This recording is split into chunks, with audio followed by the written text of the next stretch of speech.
to ESO Daily. I'm your host, Mysticraven. Okay, so this video, I'm going to go ahead and try to do a run again. But actually, first and foremost, I want to say why I have the best subs. That's you guys. You watching, you subbing, you coming in. I appreciate my subs. The reason being, one of my long-term subs has been with me since I first started. Has corrected me twice today, especially with the Ottomans. And he also corrected me about the set I was farming for. And I love that about my subs. So I'm not a prideful person for the people who actually know me and have been watching me. I'm too old to have pride. I always believe you can learn something. We're human. We can make mistakes. And the thing I get the best from my subs, no matter what I'm trying to do, no matter what I'm trying to provide for my viewers, my subs will always speak up and say, oh, hey, Mystic, you forgot this. Or, hey, Mystic, you should have done that. Or, hey, Mystic, and they... Or, hey, I loved your build. Would this go with this? Ask questions, and we actually conversate. Like, we have conversations. And that's so cool, because they'll give me ideas for tests. Hey, have you tried this? Because I'm kind of curious. I don't have a lot of time. If you have any time, could you check it out for me? Or do you think this would work with this? We actually conversate. And that's why I really enjoy my subs. The best. I have my trolls. By the way, guys, if you didn't catch my build for this, which is my natural disaster, and two players made a joke reference. I thought it was kind of funny that they pointed it out. Yeah, I did not call the build natural disaster because of a hurricane. I didn't do that. It does earthquake damage, not hurricane, but I just came up with natural disaster because it's that earthquake. But it was pretty cool. And they joke around. That's why I like my subs. They joke with me. They conversate. I have the best subs. A couple of my subs actually were trolls in the beginning. And they kind of just like, oh, you know what? Mystic made a damn good point. Oh, wait a minute. This was this. And then the ones that I've actually learned from are, the ones that I enjoy. Because once again, I always admit when I'm wrong. I do have a new troll, though. He's on my build video. Guys, say hi to him. Make sure you guys make him feel welcome. Hopefully he stays with us for a long time. It's just hard to keep good trolls around these days. And, I loved it because in the last video I talked about crit reducing damage of your base damage. That's a diminishing effect. I studied diminishing returns in college, right? Is something I worked with in a daily basis. How that affects profit margins, right? And then you can make up in different variables can close the gap between productivity and profit. So you can get in different curves. And anytime you see diminishing returns, usually there's a different variable that can make up the lost value. So, and it can get technical in a lot of ways. And I've always told you guys, think on the level of inflation, right? So when, minimum wage goes up, right? Inflation trumps the costs down the road. And it's very long and drawn out. It's what I did. It's what I studied for. Used to do all that kind of stuff. I did mutual funds. I did annuities. I did insurance. I did a lot of different products and investments for my clients. So diminishing returns was very, very something I had to deal with on a daily basis at one time. But, it was funny, because in MMOs I've always adapted well because I understood the lost values. And anytime you raise crit chance, what ends up happening in all class-based MMOs is base value will decrease, right? That's a diminishing loss based on crit opportunity. Now, a lot of people are like, well, crit deals more damage than base. That's not always true, because like I poked Gilliam in the head because he was preaching the shadow. Remember that, guys. Take a look, and I poked him, and I made a video saying, It does not. The apprentice trumps the shadow. We have an indifferent curve in the CP system, and the apprentice will increase base value, which will out damage the shadow. You guys were there. You guys witnessed that. And hey, but what do I know, guys? I've only been doing MMOs for 21 years. And it's the golden rule in all MMOs. In all class-based MMOs, it's the golden rule. The higher the crit chance, the lower the base becomes. It's the offset difference.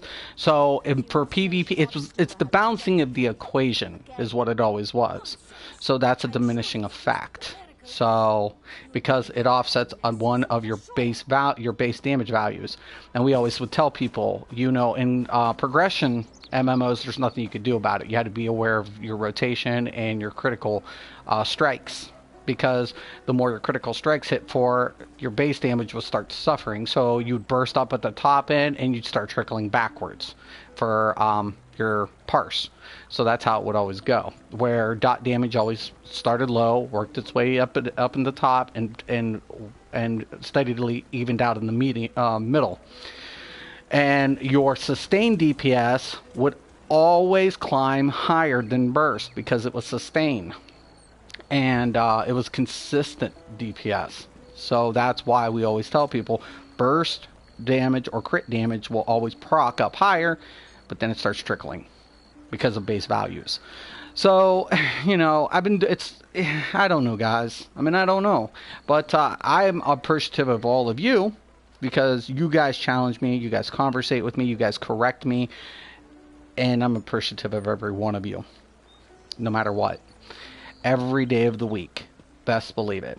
So, I still need to do the Blessed Crucible. So we're going to try this run again. Hopefully, I get a better group than last time. I'm hoping. None of my friends are on this evening, because most of my friends are West Coast. I'm East Coast. So let's see what we get.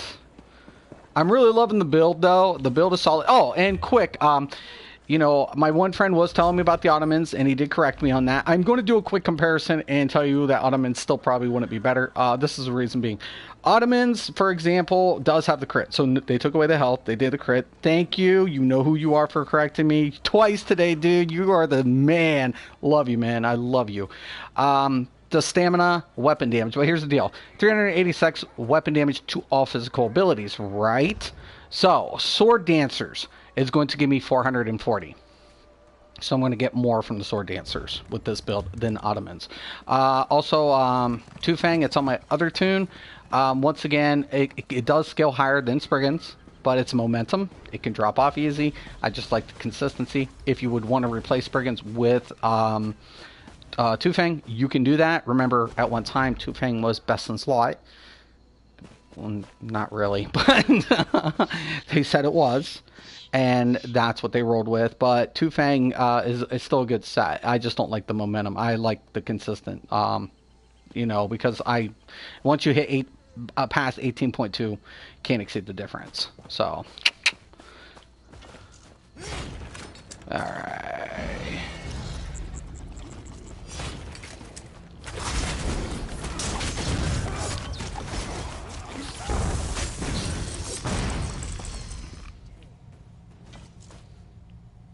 Like I said, I'm really loving this. A couple bugs, man. I'm hoping Zoss is taking note of these, man. I don't want to have to fill out a report sheet. I used to like do all the little report things, bug reports, and you know, you get those automatic responses back. Hated those. They were like, please post in forums, and I'm like, I can't. My I lost my code. My original code to get on the forums. I wish they would stop that and just open it up.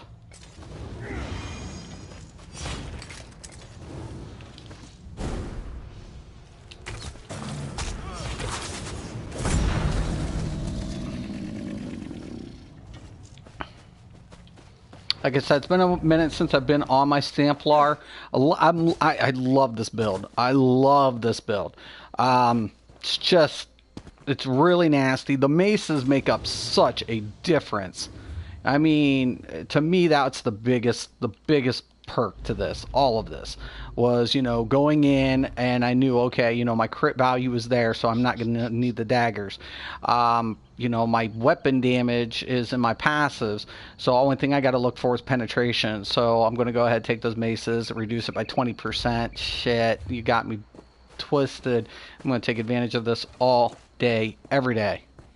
So, unlike my Stamsork, I like the axes on my Stamsork. And usually, typically, if I'm running, I run a dot build on my, my Stamblade.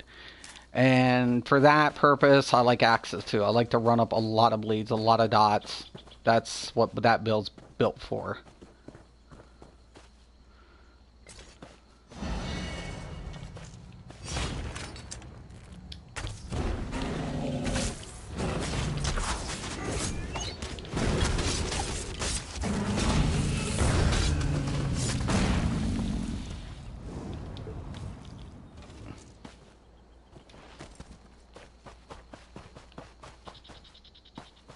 Just killing stuff until I get a Q, guys.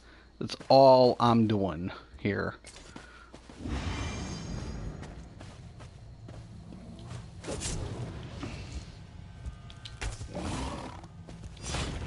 Playing around.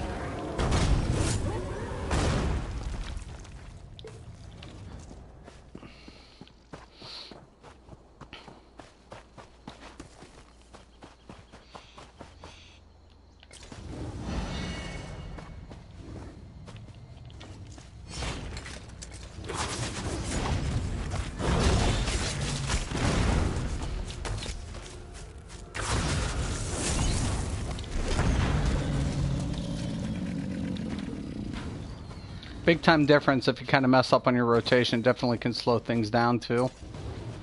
But sometimes it happens. It's just to be expected.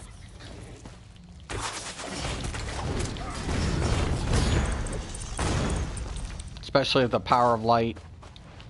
Definitely going to proc more with the more damage you spike up. Especially when you hit those builders. Or buffs, if you want to call them buffs. I'm used to the phrase builders. Somebody's like, you made it up. And I'm like, obviously. I have a video that shows a different MMO that uses builders. Builders terminology has been around in MMO for years. Same thing as, if you guys ever hear me say clip, like clipping. There's animation cancellation and there's clipping, right? Which is totally two different things. Bow is a prime example of a clip. Animation cancellation, I'd have to go ahead and do the heavy attack and then... or use the ability along with the heavy attack. With a clip, I can use it together and clip both abilities at the same time of my release. So when you time it down, you get what they call a dual effect, where the animation is still being portrayed along with the ability's effect. That's called a clip. So if I'm going to go ahead and pull back my bow, hit the poison injector and release, I get both effects to proc it up. That's a clip. Okay, that's what we call clipping in MMOs. It's been around for years, like Twitch. Do you guys understand what you're playing is a Twitch system? It's not turn-based, most MMOs in the beginning.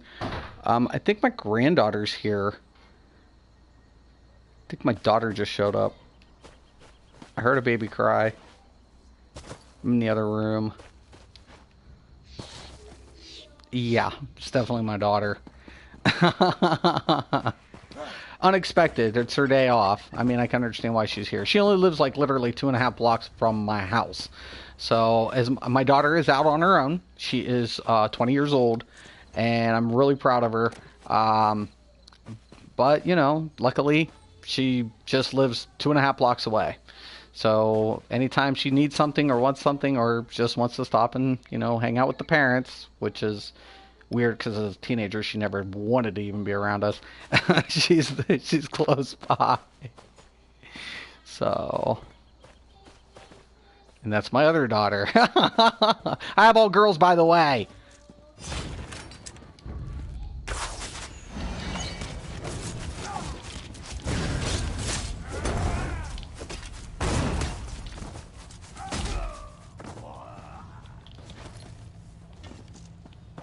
I'm hoping I get this Q.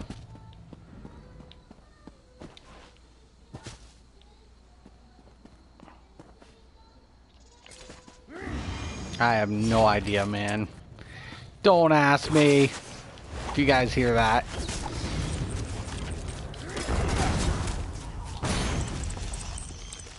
See that little earthquake when it comes up? That's the Skeletrax. I just wish there would be a bigger animation for it. You know, it's so hard to see, especially when you have a lot of mobs going down. But it works out great with this build. It's just like, wow, another AoE effect on top of it. Yeah, sign me up. Consequently, though, I don't know if I have Vipers on me. I have the Kina. I have, oh, shit. I'd have to, I think it's on another tune. So I used to use Krogs, and Krogs was really nice. I also used Vipers. I've used Kina. I've gone with no proc. I've done so many different things with all of my builds, and it depends what I'm trying to get out of it. You know, the most out of it. One of the major things I'm always telling people here is when you use a monster proc, right? You're giving up an additional stat, right? For example, I have Skeletrax on, right? I'm giving up that second slot. So, but I could go ahead and let's put on Belladrath. So let's go ahead and say, let's take a look at my skills here, right? For example, my Shroud of Daggers, 8502, right? I can give up the proc for Skeletrax. Slot the Belladrath, Skeletrax, slot the Belladrath, right? I go back into the skills. Now I'm getting 8-7. So I'm getting about, 150 more damage without the proc just on my ability. So all of my abilities scale up without proc, right? The same thing applies to critical values, right? You got to think of it on that level. So anytime you're using a proc, you give up base damage. You give up a damage for a proc effect to occur. That's what you're doing, right? Every day of the week.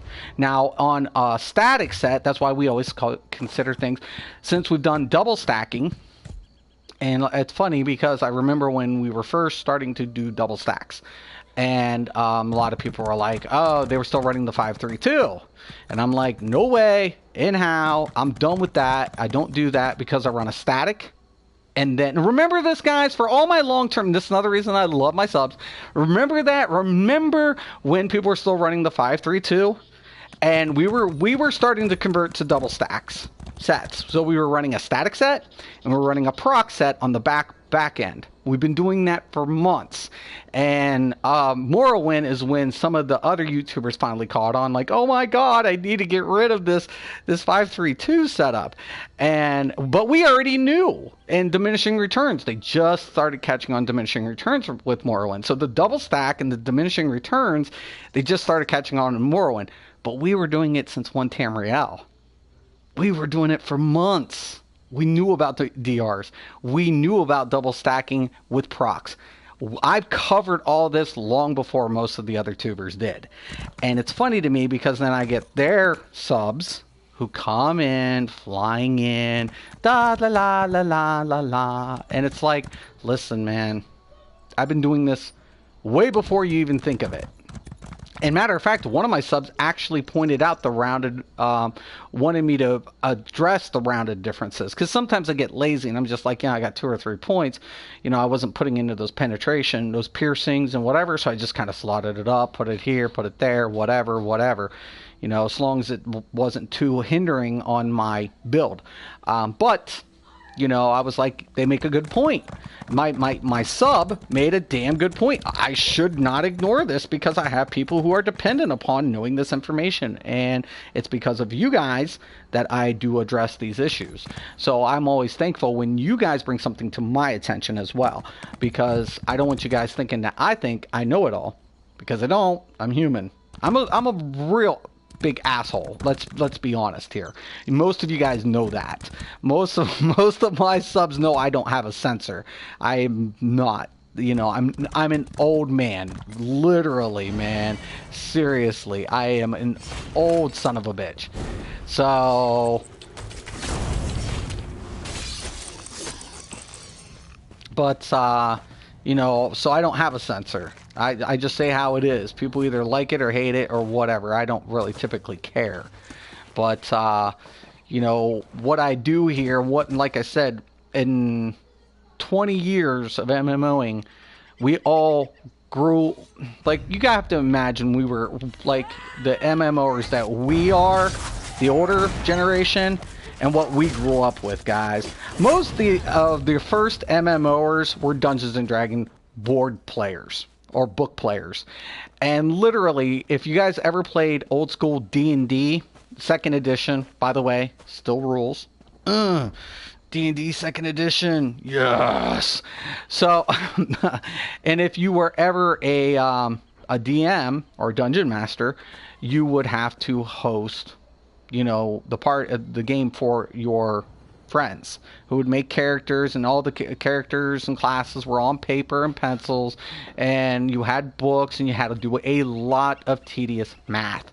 Lots and lots of math. It was quite frustrating, but when you got it at a younger age, it was kind of beneficial. It was kind of getting cool. It made math cool is what it did. It made math really cool, which, let's be honest, I mean, who wants to actually say, yes, I want to sit down and I want to play with numbers today, mommy. It's going to be so much fun. You don't think about that, but you put a little fantasy twist to the math, and then boom, you just like, wow, this is actually pretty fucking cool. I'm getting stronger because my numbers are increasing. Go figure. So, anyways, so it was kind of funny. So a lot of the old school MMOs, like myself, started with book Dungeons and Dragons, which, if you guys take a look at it, especially second edition, brutal on math. Lots and lots of math. And I loved being a DM. Loved it. It was something I not only did I enjoy playing, but I loved hosting games. And when we first got into games and computers, they had these things, what they call mud, right? So that's really old. I don't expect anybody to really know what that is. That was before you could actually visually see any kind of game, but you were first internet, you could connect to people and play these muds. And then all of a sudden it progressed. So then we had Ultima Online. First sandbox.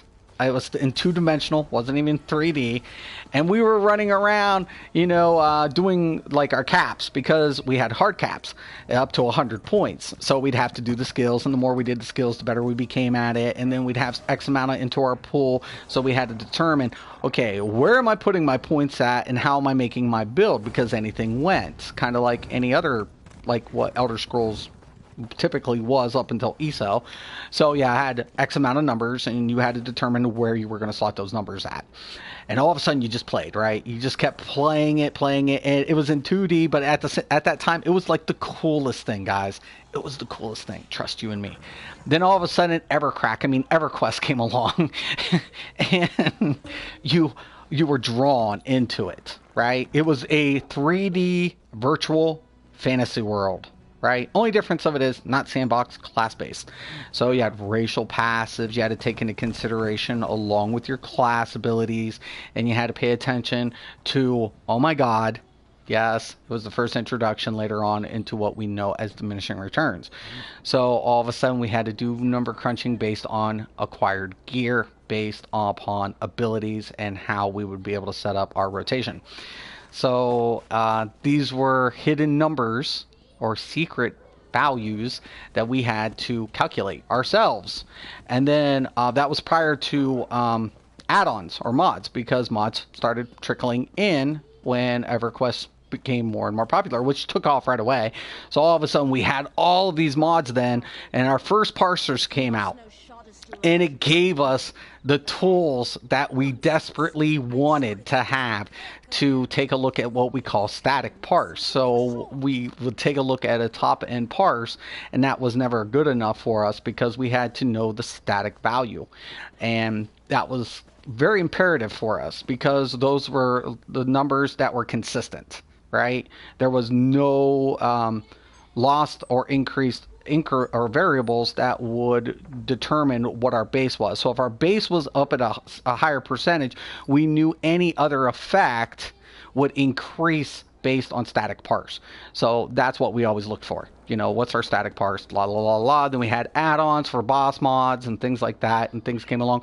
And then all of a sudden, other games came along in the mix. We had Star Wars Galaxies, we had a lot of Asian MMOs, and it was just finally like a plethora, right? A plethora of MMOs flooding the game community. Tons of them, just so many.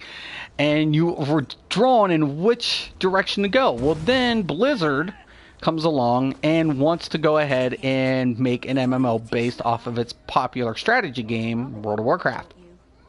World of Warcraft revolutionized the MMO industry, not because of necessarily the content it provided, but the way it provided the game. It rendered down the graphics to basic fundamentals for most PCs. So basically, if you had a decent video card and bare minimum on your CPU and X amount of RAM, you could play World of Warcraft. It caught the millions of people were plugged into WoW. Millions based on that. They were like, because most MMOs were high-end required systems, right? I remember when I went to Rift. Rift was like WoW on steroids graphically, right? Graphically, it was just like the same kind of interface, but better graphics. But the system requirements, not everybody was going to be able to transition from World of Warcraft to Rift. Just was not going to happen. That's where World of Warcraft really capitalized at. Made such a huge difference, man. And to this day, World of Warcraft, even though it's starting its slow, inevitable decline, it has remained one of the top MMOs for the longest time because of those features that it didn't require players to sink thousands of dollars to play the game. Now, next gen, we're moving on. So Rift was the next gen. DC was next gen. Low-end graphics, kind of emulated, you know, what World of Warcraft was doing, but they want to go on multiple platforms. Then here comes Elder Scrolls, right? The game we're playing today. Elder Scrolls Online is probably one of my most favorite MMOs because they take in a lot of what we know in the industry. It has the familiar sense of class-based mixed with the sandbox elements. We have the diminishing return, which is consistent in all class-based, but then we have the indifferent curves that make up the values in the CP system, which is the AA. And I think ZeniMax is probably done so well. I mean, sure, they piss me off with the bugs and, you know, everything, but I'm always telling people, man, every time I step foot in another MMO or I go back and I try something, I'm reminded of what ZeniMax has put forward in this industry. And the community. The community is so strong. There for the longest time, though, the community was brainwashed. You know, ZeniMax has always stated, every class can play every role. Why? Because it's Elder Scrolls. Elder Scrolls has always been a game where you decide how you develop your character and how you play. That's always been the premise of what Elder Scrolls has been about. Elder Scrolls Online, though, people were kind of thinking this was the only way, or this is the most optimal. 1 second.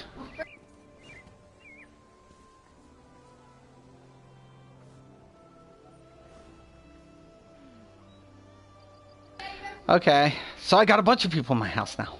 It's fine. I have girls. No, it's all good. Just hi. Yeah. Woo. Anyways, guys, so like I said, one of the major things that this game, I like Nightblade healing. Once again, I always go back to it. I think one of the major things that I started off with the Nightblade healer. When I first started YouTubing, I picked up a couple of subs right away. and there for a while, stayed stagnant, whatever. And I was always ridiculed in every step of the way. I've been my back against the wall. You know, Nightblades can't heal. Did the content, did this, did that. You know, did it. And it was funny because one person asked me what my rotation was, and they thought I was a Templar. They're like, I don't recognize any of your skills. Could you go over your rotation? And I'm like, you're where, and they said they wanted to work on their Templar. I'm like, this isn't a Templar. This is my Nightblade healer. This is my main healer, right? This is what I prefer as play. I started off with the Nightblade healer, right from the rip. There is not one thing I can't do with a Nightblade healer. There's nothing. My Nightblade healer is probably my most favorite healer. It is my easiest.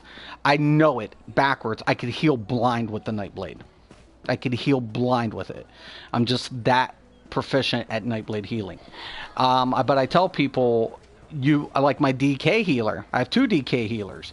And a lot of people are like, oh my gosh, like, what? And I'm like, yeah, you know, on PC it's not so bad. PC we're more accustomed to it, and that's why I think I really enjoy PC, because when I go into PC, it's not like check it, what class is healing what, throw them out if they're not that class. PC, it's like you're getting kicked out if you can't do it. It's not about what class you are. Until you can't do it, they don't boot you.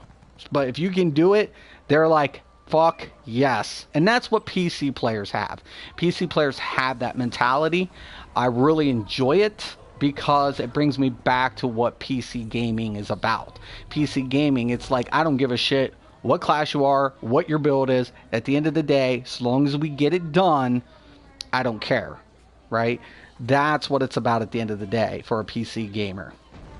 Because I know the progression games, right? So we don't have a linear progression in this game. None. 0. It doesn't exist. But we do have some progression in trying to acquire gear, and CP system is our progression system, more or less. So we have an open-end system, an open-end game. And it's kind of nice because I always tell people in this game, people are trying to compete, I think, more for scores or times when you look at the leaderboards.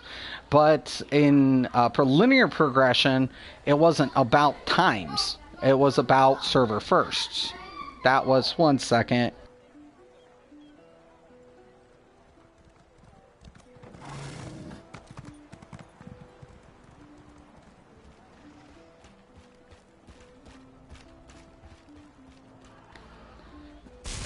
I have girls. Lots of girls. Okay. Everything just happened all at once. So, anyways, everybody kind of competes for time on leaderboards. So we have leaderboards here, which is cool. And it has their score. 1 second.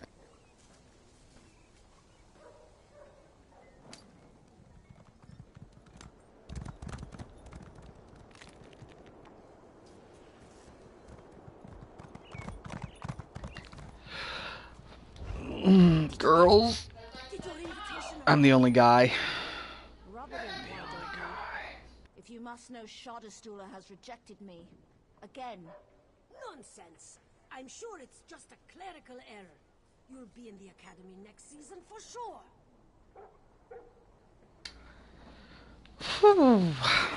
This is why MMO. This is why. Lots of girls. I love them all. Every one of them. They're all my angels. I do. I really do, actually. But, okay. So, we had times, right, in this game, which is fine, I guess. In other MMOs, we went for server first. So, there was always a list, right, on the websites about who did what on what server first. And that was the big deal. That was, like, huge. It was, like, the thing. Like, server first to acquire this character. Permanent. Boom. It's on there. Permanently. You were the first. You were the first. And that was a big deal, man. Your titles meant something. Like, I got 2-time GM on 2 different tunes on World of Warcraft, which was a major feat for anybody who's ever PvP Battlegrounds in World of Warcraft. Being a GM, like, it was so badass. I hated the fact that they made the armor gold, though. That was the bad thing, because once you get it, your gear progression went up. You got the next tier. Being a GM, you had all your gear was gold. All of it, which we had no costumes, none. So anybody see me in a battleground, they saw a bright gold warrior, and they're like, oh shit, run. And they would just avoid me at all I mean, it just made PvP just more frustrating at that point, when you had the best gear you could have for PvP, but nobody wanted to fuck with you because you had it. That says something. So I was like, why'd you paint this gold again? Why? You know, why? I'm a giant thing. But Wrecking Bomb. If anybody's ever played World of Warcraft, anybody remember Paladin Wrecking Bombs? Oh my god. So my friend, I don't know what's going on with the queue. I'm just bullshitting until I get a queue. My friend had a Paladin Wrecking Bomb build. And this thing was just gross until they nerfed it. I think it was the patch prior to BC, which Burden Crusades. And he would dominate everything. He would literally put on his shields, run in, and get as many people on top of him to hit him as much as possible. Right? Because it's absorbing the damage. All of a sudden, it blows. Boom! And all of a sudden, you see people just dead everywhere, because it just blew up based on the damage it absorbed.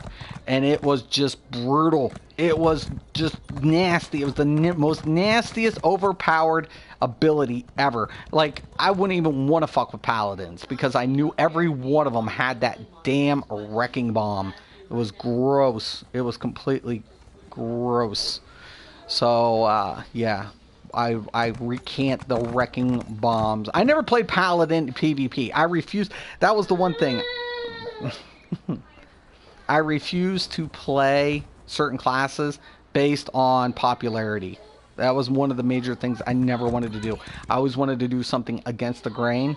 And we always have to remember paper, rock, scissors. If you guys been old school MMOers, or for the new ones, all PvP and class-based systems relates back to the rule of paper, rock, scissors. So at one time, mages were paper, and rogues were scissors, and tanks were rock. Right? So basically, paper could always beat rock, but rock would always crush scissors. Right? So your crit builds would go against your tank builds, or like your full plated armor, and they wouldn't be able to crit as much damage through heavy armor. So all of a sudden they get smashed. Boom! Boom! And they just die. Now this is turn-based. Now this game is slightly different, because we can literally customize our builds to offset those rules. Which is kind of nice. But sometimes I still see that same rule of thumb come into play. So it's always like, light armor's paper, medium armor scissors, heavy armor's rock. A lot of things don't change in that. But, damage, how we build is more sandbox based, because I can take, a caster and put him in heavy armor. I can totally do it. If I wanted to, I could probably even come up with something retarded and, build a caster dodge build or something. You could do it. You can do it in this game. I don't know how viable it would be, but you could do it. And that's why I really love Elder Scrolls Online. I really enjoy this game. I hate the fact that I'm not getting a queue, but that's the one thing I always tell people: embrace the possibilities. That's my mantra for this channel. I want you guys to embrace the possibilities and do what you want to do. Don't get fixated on what people say is in the absolute. The devs do such a great job in this game, guys. I know a lot of people want to question devs. The one thing, I'm not going to say his name, I promise, but there's one YouTuber who was bashing and questioning the devs, and all of the people were questioning the devs and just ripping on the devs on his page. And I'm like, how dare you guys do that? Like, you guys are questioning their competence. But these guys deal with more than what you can even imagine. I was fortunate enough to be an alpha tester in many games, and let me tell you guys, it sounds cooler than what it is, right? Which a couple of the games I've tested for, I was fortunate enough to see what they call a code screen. It's kind of like they implemented the tool in the game, which is kind of like a combat log, but it's where the code is being, played as you're playing the game. It's going down. So in coding, we see whether or not it's going to resolve. If there's no resolution to the code, the error occurs, and it'll leave an error line in that resolution in the box if they implement the tool. And then my job at the time as an alpha tester was to find these bugs and then correlate those scriptive lines of code back to the developers so it could give them an indication where the error was occurring so they could fix it. Because coding is very long, it's derated. It's like finding a needle amongst needles. It's not a needle in a haystack, it's a needle amongst needles. And I hate when people want to, rag on developers because throughout the years, meeting some of these developers and talking to them online and getting a rapport with some of them in my past, I've come to realize their job, as cool as it may seem, is very, very, very long. It takes weeks, months, all of this stuff to keep doing this shit. So, one second.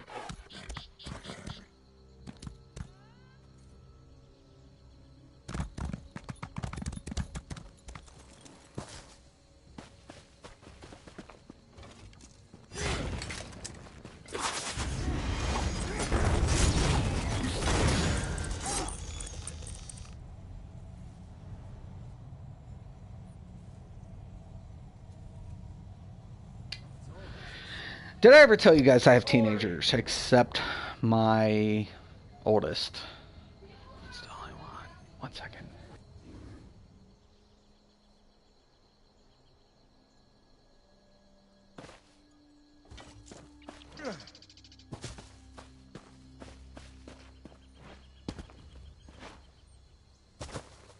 I don't think I'm getting a queue anytime soon. I'll probably have to wait until one of my dudes show up on. I think they're just going crazy. Anyways, I wanted to do this video. I wanted to do another run. I'm hoping to get another run with this build sometime soon today. But I want to let you guys know, you guys are the best subscribers. The reason being, I have old schoolers, I have new schoolers. I have a wide variety of people watching this channel.